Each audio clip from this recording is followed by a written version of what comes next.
Welcome to our channel. నమస్తే అండి. రాజ్ తరుణ్, లావణ్య, మాల్వి మల్హోత్రా ఇప్పుడు వీళ్ళకి ట్రయాంగిల్గా ఒకరి మీద ఒకరికి కేసులు నడుస్తున్నాయి. ప్లస్ ఇప్పుడు ఏంటంటే లావణ్య మీద రాజ్ తరుణ్, మాల్వి మల్హోత్రా ఇద్దరు కేసు పెట్టారు. ఎందుకంటే మాల్వి మల్హోత్రాని ఈవిడే బెదిరిస్తుందని, మెసేజ్లు పంపిస్తుందని వీళ్ళిద్దరూ కలిసి లావణ్య మీద కేసు పెట్టడం జరిగింది. అసలు ఇదేంటంటే ఈ కథ అంశం మొత్తం ఏంటంటారు? అసలు ట్రయాంగిల్ లవ్ స్టోరీ అంటారు. ఇది ట్రయాంగిల్ హేట్ స్టోరీ అనాలే ఉంది. దీనికి ఏం పేరు పెట్టారో తెలియట్లేదు నాకు. అంటే ఇక్కడ కొంతమంది అనేది ఏంటంటే అసలు ఈ కేసు వ్యవహారంలో కొంతమంది ఇంటర్నల్గా బయటికి రాని సమాచారం అదేంటి తెలుసుకుందాం. అంటే రాజ్ తరుణ్ సినిమాల్లోకి రాకముందు షార్ట్ ఫిల్మ్ చేసే రోజుల్లోనే ఈ లావణ్యతో పరిచయం ఉంది.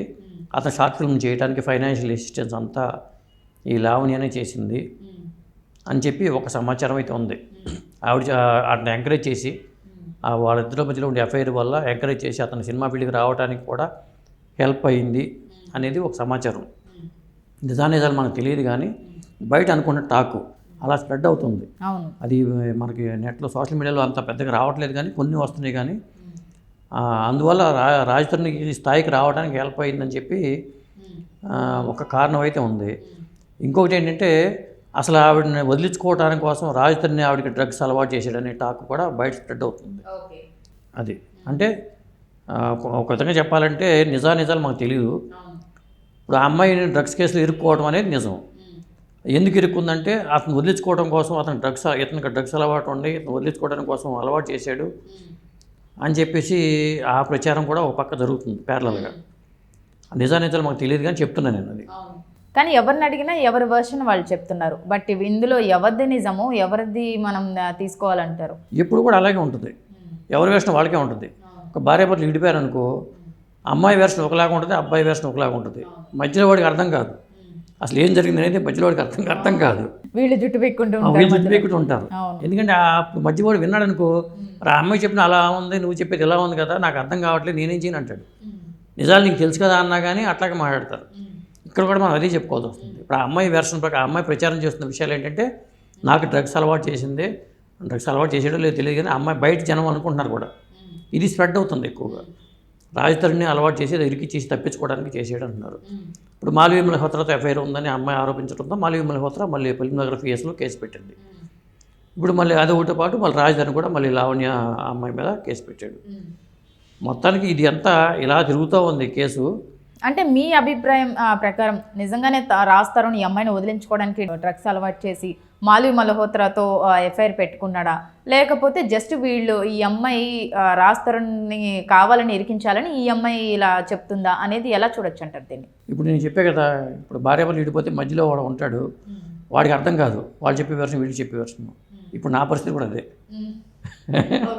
ఇద్దరు వెర్షన్లో ఏది నిజం, ఇక్కడ ఏది నిజం అనేది కావాలి. మనం కోర్టుకి ఎందుకు వెళ్తాం? ఎప్పుడైనా సరే జడ్జి అనేవాడు చెప్తాడని చెప్పి మనం కోర్టుకి వెళ్తాం కదా. అక్కడ జడ్జి చెప్పేదే ఆఖరి ఫైనల్ తీర్పు. తప్పులు ఇటం ఉన్నా కానీ జడ్జి చెప్పింది తీర్పు. ఇక్కడ ఏముందంటే ఈ రోజుల్లో ఒక్కొక్కసారి అబ్బాయిలు ఇరికించడానికి అమ్మాయిలు కూడా తప్పుడు ఆరోపణలు చేస్తున్న మాట వాస్తవం. అబ్బాయిలు ఇరికించడం కోసమో డబ్బుల కోసమో రకరకాలుగా తప్పుడు ఆరోపణలు. వాళ్ళు అన్యోన్యంగా ఉన్నప్పుడు ఏమి ఉండవు, అన్యోన్యంగా ఉన్నప్పుడు ఏమో ఆధారాలన్నీ పెట్టుకుంటారు. ఏమైనా చిన్న తేడా వచ్చినప్పుడు అన్ని ఆధారాలన్నీ పెట్టుకుని బయట తీస్తారు. కాబట్టి ఎవరిని నమ్మాలో ఎవరిని నమ్మకూడదో మనకు తెలియదు. ఇప్పుడు రాజ్ తరుణ్ పరంగా చూసుకుంటే అతను మరి ఆ మాల్వి మల్హోత్రా ఎఫ్ఐఆర్ ఉందా లేదా అనేది విషయం గురించి ఎవరు మాట్లాడాల. అసలు వీళ్ళిద్దరి మధ్యలో ఎఫ్ఐఆర్ నడుస్తుందా? అతన్ని పెళ్లి చేసుకుని అంటున్నాడు రాజ్ తరుణ్. తన ఓపెన్గా చెప్పాడు, నాకు పెళ్లి చేసిన ఆలోచన లేదంటున్నాడు. లేదన్నప్పుడు ఎవరో ఒకరితో ఎఫ్ఐఆర్ పెట్టుకుంటాననే అర్థం. ఇప్పుడు రాజుగారు పెద్ద భార్య మంచిదంటే చిన్న భార్య మంచిది కదా అర్థం. నాకు పెళ్లి చేసుకునే ఆలోచన లేదన్నప్పుడు నేను ఇట్లా ఎఫ్ఐఆర్స్ పెట్టుకుంటూ ఉంటానని చెప్తున్నట్టుగా ఉంది. కాబట్టి ఆ లావణ్య అనే అమ్మాయి ఇతనికి ఫైనాన్షియల్గా హెల్ప్ చేసి ఇతను రావడానికి కారణమైంది అనే విషయం మనం పక్కన పెడితే మొత్తానికి వాళ్ళిద్దరు రిలేషన్షిప్ ఉందనేది వాస్తవం.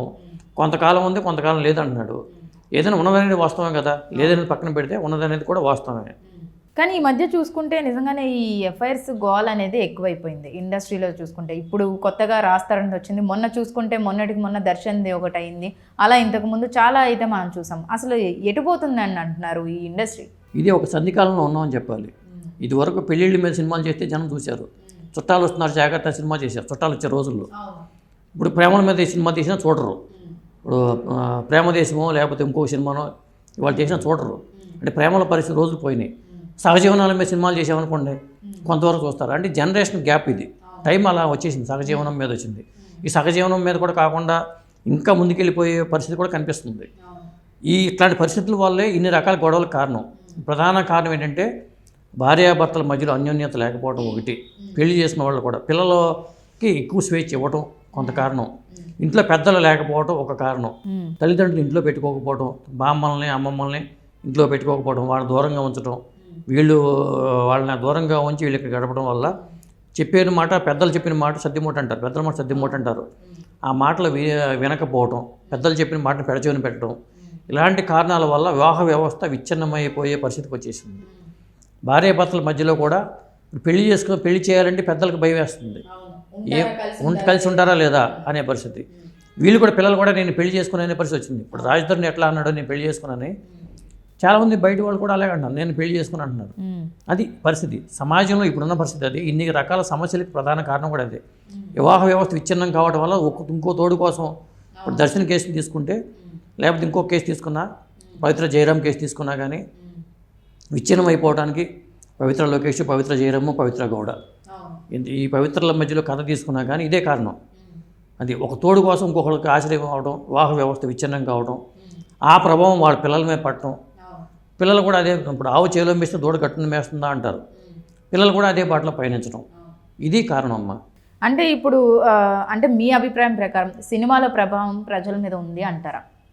అంటే ఇక్కడ ఉంది కాబట్టి అక్కడ తీస్తున్నారని కూడా చెప్పొచ్చు. ఇప్పుడు చెట్టు ముందా విత్తు ముందంటే ఎవరు చెప్తారు సమాధానం? ఇక్కడ సమాజంలో ఇలాంటి పరిస్థితి ఉంది కాబట్టి వాళ్ళు సినిమాలు చేస్తారు. అలాంటివి తీసినప్పుడు వీళ్ళు చూస్తారు కూడా. అలాంటి సినిమాలు రాకపోతే వీళ్ళు చూడరు. ఇప్పుడు ఒక సన్నివేశం ఎందుకు నవ్వొస్తుంది, ఇప్పుడు మనకి శివాజీ ఒక సినిమా వచ్చింది 99 అనేది, ఒక ఈటీవీ విన్లో వచ్చింది. దాంట్లో ఏంటంటే ఉప్మా చేస్తే ఎప్పుడు ఉప్మా అని విసుక్కోవడం అందరూ, ఇంట్లో అందరూ జనరల్గా ఇంట్లో ఉండే సన్నివేశాలు అవి, అందుకని అంత నవ్వు వస్తుంది. అలాగే వైరల్ అవుతున్న వీడియో ఒకటి ఉంది, మావిడ చట్నీ చేయదు, ఇడ్లీలు పెట్టి పంచదార వేసి పెడుతుంది, ఇట్లాంటి అంశాలు ఉంటాయి. దాని మీద కూడా వీడియోలు వైరల్ అవుతున్నాయి. పంచదార వేసి పెడుతుంది అంటే ఇప్పుడు మనం గేదెని కొంటాం, తాడు కొనకపోతే అది కట్టేయడానికి కష్టం.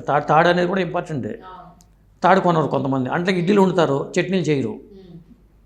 టిఫిన్ ఉంటుంది, చట్నీలు కానీ అవి ఏమి ఉండవు. ముఖ్యమైన చేసి ఇంకొకటి చేయకపోతే ఎట్లాగూ? ఇట్లాంటి అంశాల మీద కూడా మనకు బయట వీడియోలు చేస్తుంటే వెళ్తున్నాయి. అంటే జనంలో ఉండే దీన్ని బట్టే, భావాలను బట్టే చేసేవాళ్ళు చేస్తున్నారు, క్రియేటర్స్ చేస్తున్నారు. సినిమాలు కూడా అలాగే వస్తున్నాయి. అంటే మీరు అన్నది కరెక్టే, ఏదైతే యథార్థంగా జరుగుతుందో అది సినిమాల్లో చూపిస్తున్నారు. కానీ తెలిసిన సినిమాలో చూపించడం వల్ల ఇంకా కొత్త వాళ్ళకు కూడా అది వెళ్ళిపోతుంది. ఇట్లా వెళ్ళి మళ్ళీ అలా బొమ్మరాంగ్ లాగా అది సమాజం పడుతుంది. అది ఇక్కడ డబ్బుల కోసం వాళ్ళు సినిమాలు చేస్తూ ఉంటారు, ఎంటర్టైన్మెంట్ అందించాలని ఉద్దేశంతో చేస్తారు. ఎంటర్టైన్మెంట్ అందించాలని కాదు, ఎంటర్టైన్మెంట్ ద్వారా డబ్బు సంపాదించుకోవాలని నిర్మాతల లక్ష్యం, హీరోల లక్ష్యం, వాళ్ళ లక్ష్యం అది.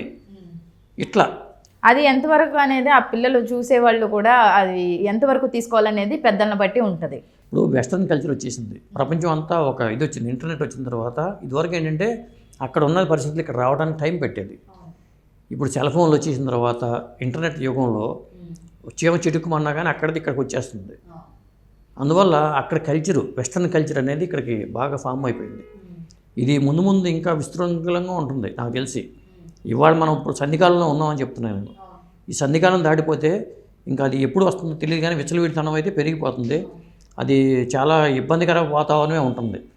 మన హిందూ ధర్మం, సనాతన ధర్మం వీటిని ఎందుకు మనం కాపాడుకోవాలంటున్నాం అంటే అందుకే మన సనాతన ధర్మం ఏం చెప్పిందో దాని ప్రకారం నడుచుకోమని మనం చెప్తూ ఉంటాం. ఇంకొకటి ఏంటంటే ఆడపిల్లలకి ఆర్థిక స్వేచ్ఛ రావడం తప్పని అంటలా, ఆర్థిక స్వేచ్ఛ వచ్చిన తర్వాత ఉండాలి. వాళ్ళకి ఏంటంటే గతంలో ఏంటంటే ఒక పెళ్ళిళ్ళు చేస్తే భర్త సంపాదించేవాడు, భార్య ఇంట్లో ఉండేది కాబట్టి నేను కాదని బయటికి వెళ్ళిపోతే నేను బతకలేను అనే భయంతో కూడా కొంతమంది ఉండేవాళ్ళు. ఇబ్బందులు పడుతున్నా కానీ భయంతో ఉండేవాళ్ళు. ఎప్పుడైతే చదువుకుని వాళ్ళు సంపాదించుకోగలుగుతున్నారో ఇక కేర్ చేసే పరిస్థితి కూడా లేదు. ఇలా రకరకాల కారణాలు దీనికి చెప్పాలంటే ఇవాళ మనం రాజధాని విషయంతో వెళ్ళిపోయి చాలా దూరం వెళ్ళిపోయామని చెప్తున్నాను. ఒక రాజధానితో మొదలుపెట్టాం, వీళ్ళ వ్యవహారమే కాదు, దర్శన వ్యవహారమే కాదు, లేకపోతే పవిత్ర జయరాము అతను కుర్రాడు టీవీ చనిపోయాడు అతను, ఇట్లాంటి అంశాలు చాలా వస్తున్నాయి. అంటే సినిమా ఇండస్ట్రీలోనే కాదు బయట కూడా చాలా జరుగుతున్నాయి ఇలాంటివి.